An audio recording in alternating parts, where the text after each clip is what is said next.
l'école des coquelicots de Sainte-Marguerite, c'est aussi un sujet. C'est aussi un sujet. Qui nous est tombé dessus quand on arrivait, une troisième urgence. Voilà, un bâtiment insalubre, des toilettes en ruine, des enfants à côté de champignons, dans les classes, des chaudières qui claquent tous les 4 matins en hiver. Voilà, on était face au mur et il fallait aussi gérer l'événement. On s'est aperçu que le sujet était connu. En 2012, il y avait déjà eu un rapport. Tout à fait. Qui faisait état quand même d'une certaine alerte. Oui, parce que c'est très clairement dit, étudier l'hypothèse d'une reconstruction sur un autre site au regard des nombreux dysfonctionnements observés. Voilà. 2012. 2012. Et pourtant, ça n'avait pas été entrepris. 2012. Ça m'est arrivé quand même en 2020, 8 ans après. Et entre deux, il y avait eu la construction de Jacques Brel. Tout à fait. Où là, l'école de Jacques Brel, à l'origine 12 classes, qui étaient montées à 17. Ils en ont construit 17. 17 classes de construites. On pouvait prendre tout le temps, comme on a fait nous, de positionner, de chasser l'urgence en positionnant les enfants des coquelicots sur Jacques Brel, d'entreprendre les travaux en 8 ans. Ça aurait pu être fait quand même. Je vous rappelle, il faut peut-être aller voir les vidéos précédentes où on disait qu'il y avait quand même 4 millions dans les caisses. Oui. Et pourtant, ils n'étaient pas attribués à quoi que ce soit. Qui était dû d'un emprunt, donc qui pouvait servir à investir. Tout à fait.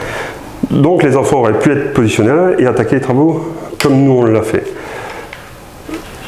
Le sujet aujourd'hui est traité. Nous ne sommes plus dans l'urgence. Les enfants sont... on a mis un système de bus qui amène les enfants des coquelicots. Donc pour les parents... À l'école Jacques Brel le matin et le soir. Donc ça ne perturbe pas plus les parents ni les enfants. Et on va lancer aujourd'hui toutes les études sur les coquelicots. On veut garder l'âme du hameau.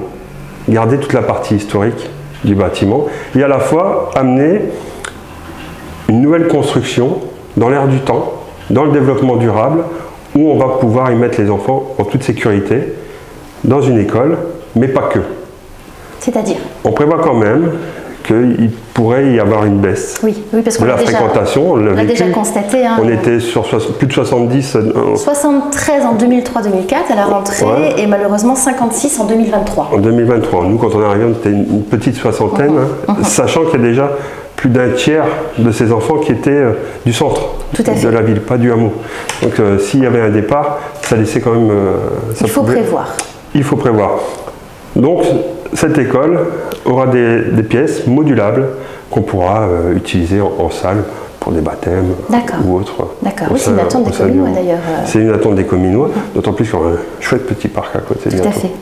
Et donc les travaux concrètement ? Les travaux, on a espoir que sur fin d'année, on va prendre le temps de faire quelque chose de bien, quelque chose qui va perdurer dans le temps, un vrai bâtiment. Voilà, on a bon espoir de lancer ça fin d'année.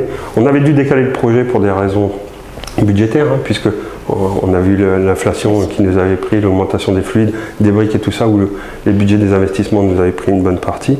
Voilà, donc fin d'année, probablement, on pourra lancer quelque chose. Très bien. Bien, merci Eric pour ces réponses. Avec plaisir.